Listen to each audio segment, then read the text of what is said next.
Hey guys, this is Anthony Morganti from AnthonyMorganti.com. This is episode 13 of the video series where we're taking a look at all the different plugins put out by Topaz Labs. In this episode, we're going to take a look at Clean 3. Now let me say at the top that I have no affiliation with Topaz Labs.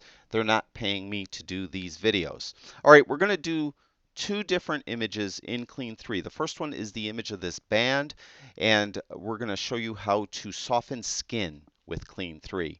The other one is this image of the sailboat and the seagulls. And in this image, we're going to show you how you can get kind of a painterly look with Clean 3. Now we're going to start with the band. And as you probably know, Clean 3 is a plugin and it works in a lot of different programs, most notably Photoshop and Lightroom, but it also works in Irfanview and some others. I like using, if I'm going to use it at all, I like using it in Photoshop. And the reason being, I will explain when we're done with this image, and I will show you why I prefer to do it in Photoshop. Now, we're in Photoshop, obviously, and if you're going to send an image over into a plugin, what you should do is duplicate the background layer. The reason being is if you don't like what you did, you could just throw out the layer that has the processing done to it. So in this case, we're going to hit Command J because I have a Mac. Control J if you have a PC. Any processing done by Clean 3 will be done to layer 1. If I don't like what I did, I could just throw layer 1 in the trash can and I'm right back where I started. So make sure you do that before you send it over to any plugin, especially Clean 3. So we're going to go up to the top, we're going to go up to Filter, we're going to go down to Topaz Labs, and we're going to go down to Clean 3. Now it's going to open up in Clean 3 and you're going to get the splash screen to start, and you could just page through the different pages here and get some features, or you could just click on skip because you have me to explain it to you. Now, when you first open an image in Clean 3, a couple things. It'll open up in 100% view, so you're going to be zoomed in automatically. Also, Clean 3, like most Topaz plugins, has sticky controls, meaning that whatever you just processed in Clean 3, those settings will be applied to any new images you open up in Clean 3. Whether or not you like it or not, that's up to you. But let's just take a look around at the workspace, and it's the typical Topaz Labs workspace. On the left, you have collections and presets. The collections are kind of like folders that contain the presets. In this case, we have 4 collections: cartoon, crisp, skin, and stylized edges. And each one of these will have a varying number of preset. Now, what I usually recommend you do is you use a preset to get yourself close to something you like. Then you come over to these controls and really dial it in to get it specifically to something that you want. Now, today, I'm going to pick a preset, but then I'm going to just change it all to show you how these controls actually work. Now, below that at the bottom here, we have this little gear, and you could create your own preset. So if you do some processing and you like what you did, you could save it as a new preset. You could import presets other people created, or you export ones you created, or you could delete any preset that you created. Next to that, we have this little camera. If you're processing along and you like what you did, you could take a snapshot of that processing. Topaz Labs Clean 3 will remember that spot in your processing. Then you could continue on processing, and if you don't like what you did, you could revert back to that previous snapshot where you were in your processing. So that comes in handy. We have a menu button here. We could go up to preferences. You just have 3 different things. You could enable tooltips or disable those. If you hover over something, a little window pops up and gives you some thoughts about what that does. You could enable auto update, so it just automatically updates the program when a new version comes out, or you could enable preview pop-ups. And what that is when you're on the preset, if you just hover over a preset, a window will pop up and it will show you that preset in action. All right, so you could do that, and I like those enabled. All right. Across the top, we have this processing that was done to this image already. If I want to see the original image, I just click right there. There's the original. Click it again, there's the processed. You also could take your mouse and hold the left mouse button key and click on the image itself, and there's the processed image. Let go, there's the unprocessed image. Let go, there's the processed image. We also have these different zoom modes. As I mentioned, we're at 100%. We could go to fit. And typically I will bounce between 100% and fit. This little light bulb just changes the color of the border that is around the image. So if you just keep hitting it, it'll go to varying shades of gray and black and white. These little arrows here will just close down these side panels. We're going to zoom in. Okay. And then up here we have a navigate area here. And if you just grab this little box, you could move it around this little window and put it right so your magnified area is in your main workspace here. You could just go to this loop view if you prefer, and then you could just click down with the left mouse button on this small window, and you could just drag the image around that way if you prefer to do it that way. Below that, we have the actual controls. We have 3 different tabs: clean, edges, and texture, and we're going to get to those more specifically in a minute.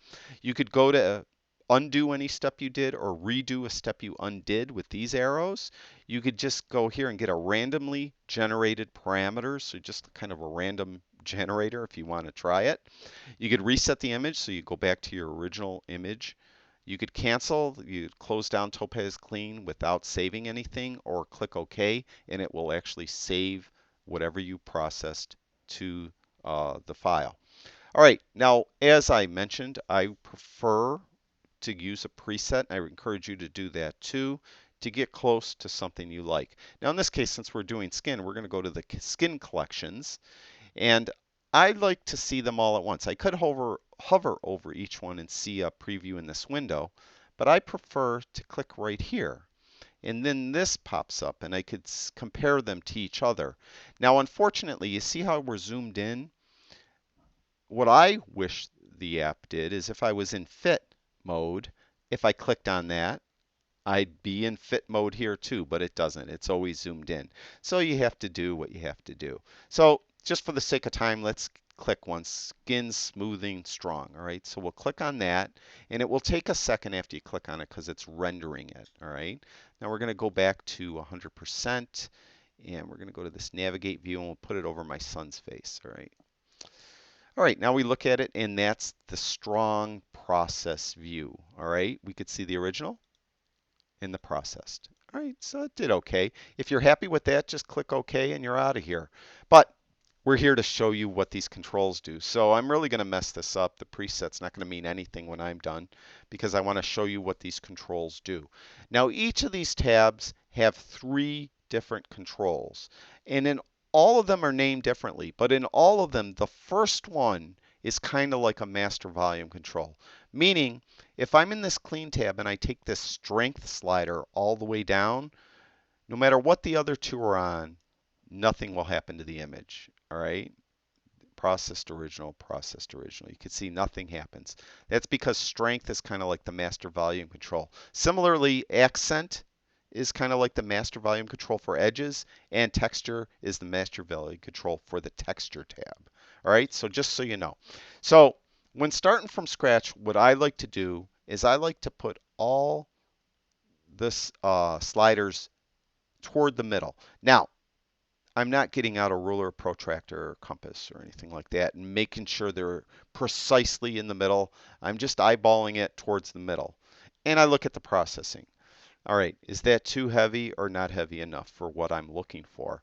Now in this case here, it looks a little heavy, or it looks a lot heavy.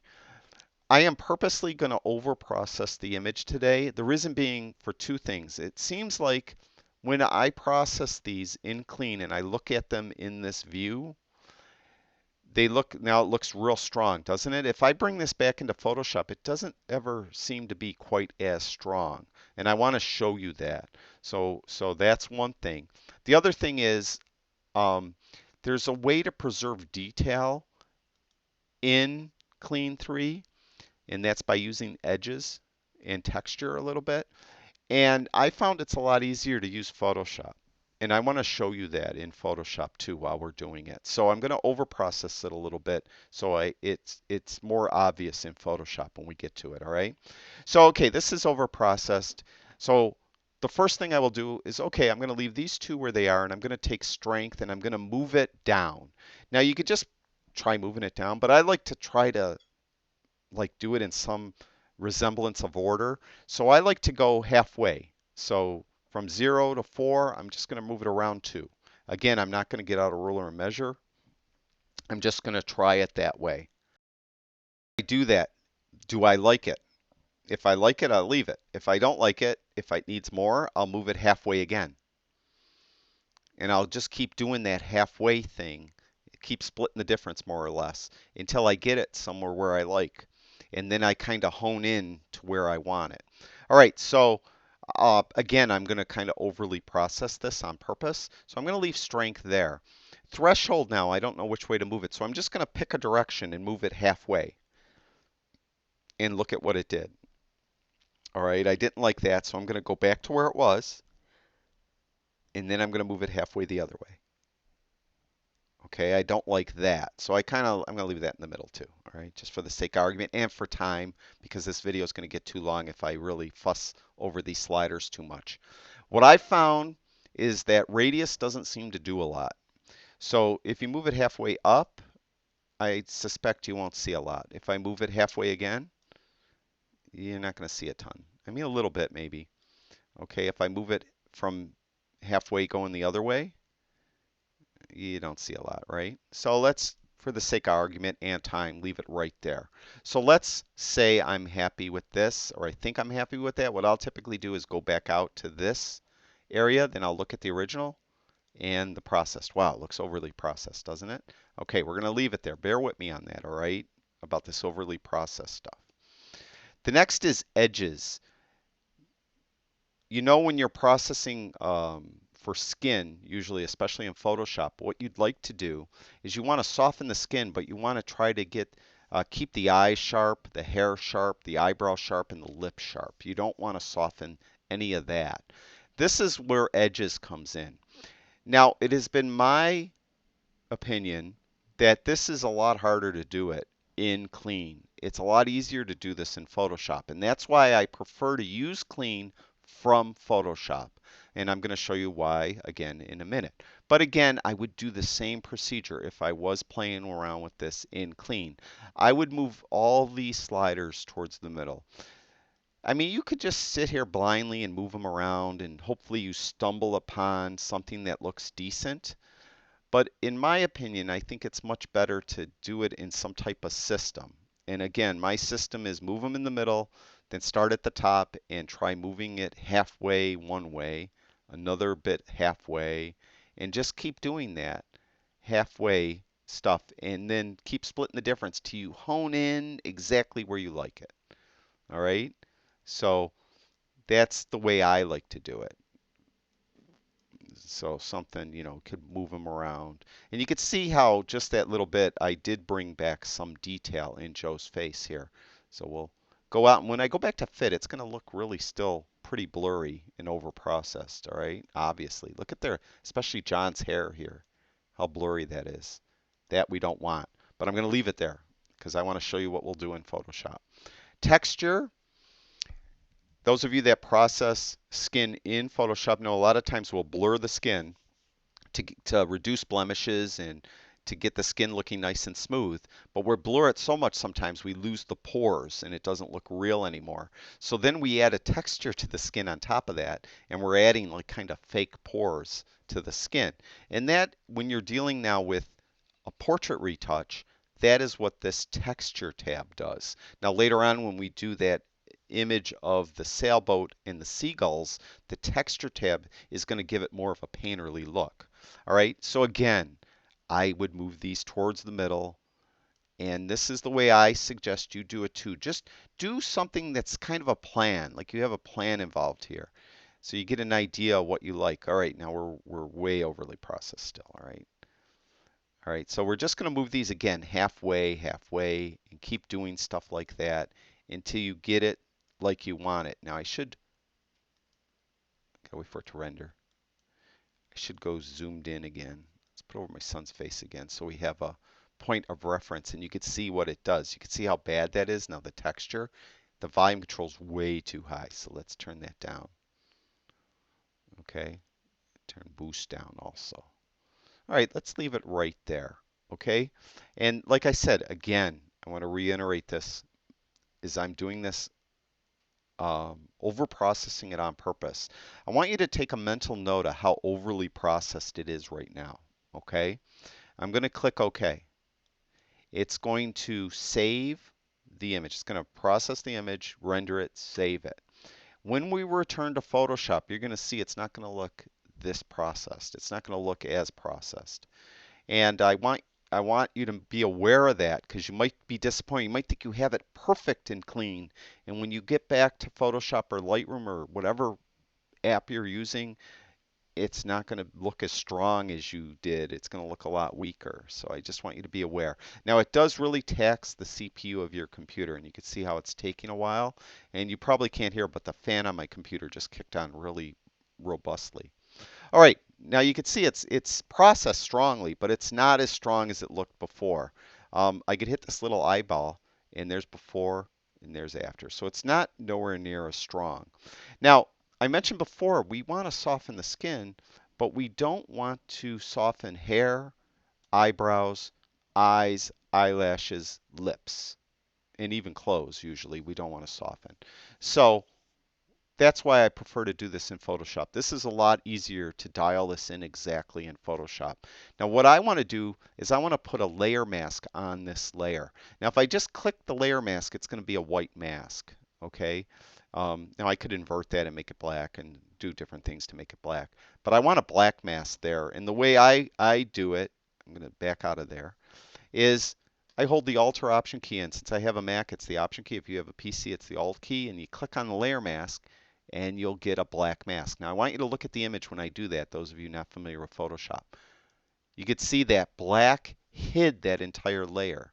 So it's as though that layer isn't even there because of that black layer mask. I want to reveal the softening that is contained in that layer, but I only want to reveal it on their skin. So I'm going to make sure that I'm clicked on the layer. I'm going to get a brush by hitting the B key on my keyboard. I want to paint in white because the layer mask is black. So I'm going to make sure that white is the foreground color.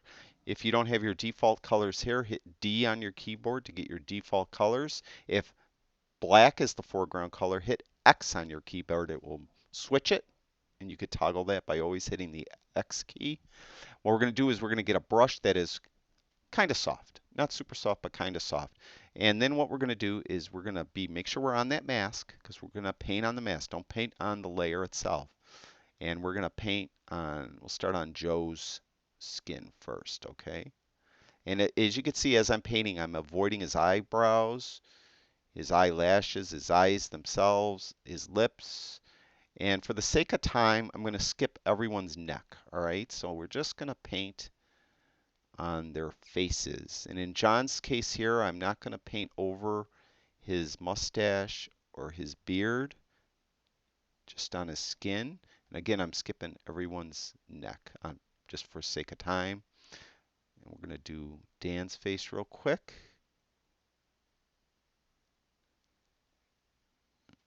Okay, we'll skip his ears too. Now we'll go over here and we'll do Mike's face. Now again, I'm painting white on the layer mask, and I'm going to show you that in a minute. Now, I'm sure I missed a lot of spots because I'm going very quickly, but I want to show you this layer mask. I'll hold the Alt or Option key in, click on that, and you can see that's where I painted on their faces. Hold the Alt or Option key again and click on the mask again, and there is their layer. Now I'm going to zoom in by hitting Command plus. If you have a PC, it's Control plus, and I'm going to hold the space bar in so I turn into the little hand there, and I'll drag down, and there is the image that has the effect on, and there is it without, without. Now obviously it's still strong. This is why a second reason why I like to do it in Photoshop. I could change the opacity of this layer. Right here where it says opacity, if I just put my cursor over the word opacity, you see how it turns into that little hand? That's called a scrubby slider. If I click with the left mouse button and just drag down, I will affect the opacity of the slider. Now if I turn it all the way down, it's as though this layer isn't even there. Oops. I don't know what. Oh, I turned off the eyeball. There we go. Okay, so let's turn all the way down. Okay, there is, it's not even doing anything, right? So what we want to do is we want to turn the opacity up just enough so it's softening the skin, but it doesn't look overly softened. There's before, there's after. Before, after. I think that looks pretty good. So that's why I prefer to do it in Photoshop.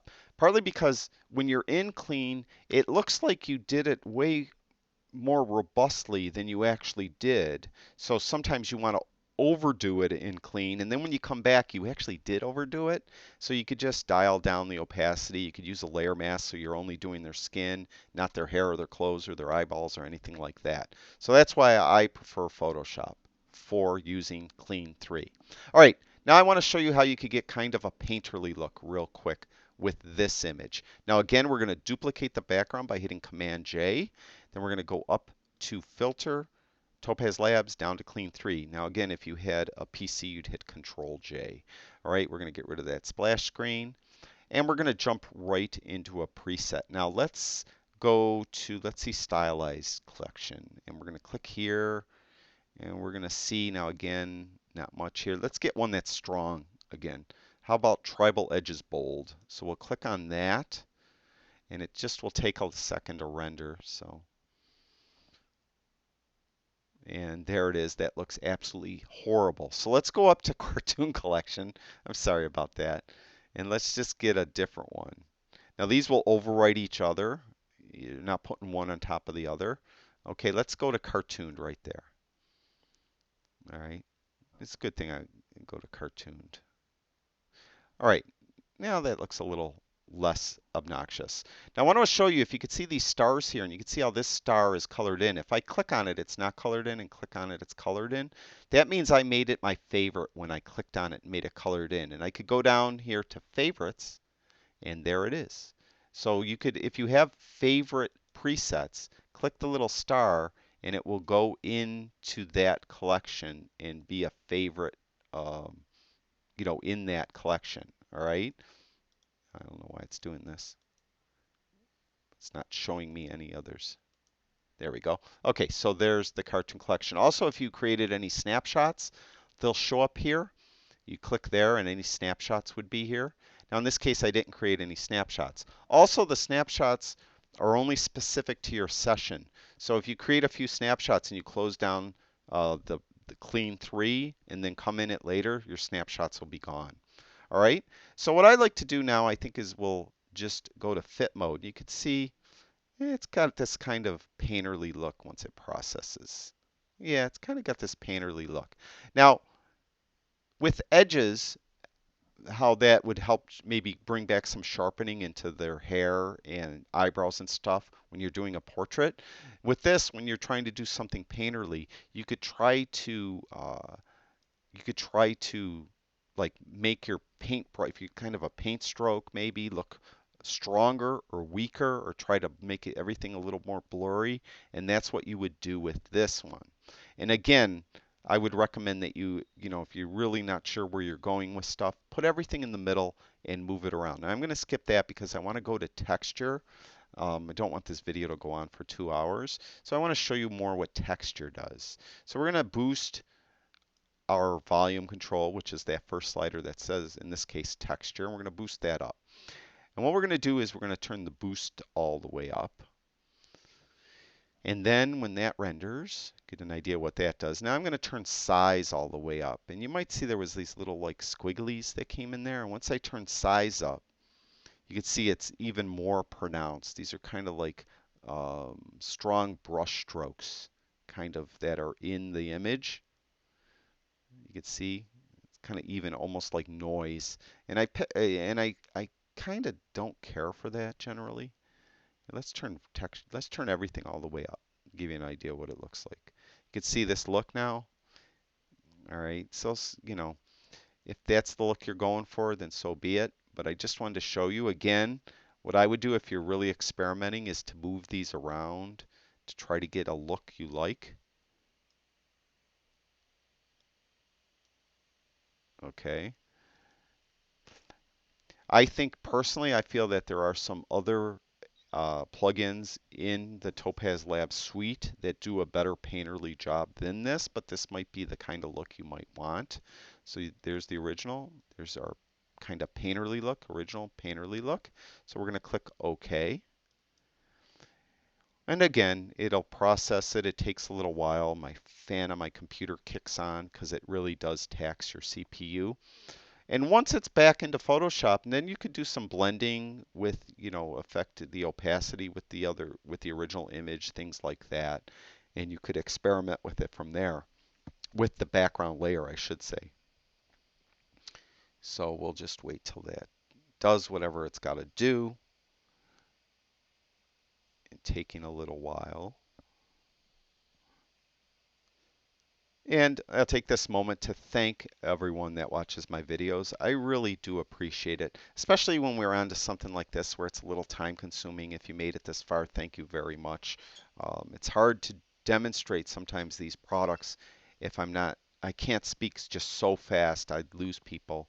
So some of these videos last, I know, way longer than they should. So I apologize for that, but thank you very much for sticking through this video and watching it. All right, now again, when you're back into Photoshop, you can see that the effect isn't quite as strong as it appeared to be when we were in Topaz Labs Clean 3. There's the original image. There's the processed image. Original, processed. All right.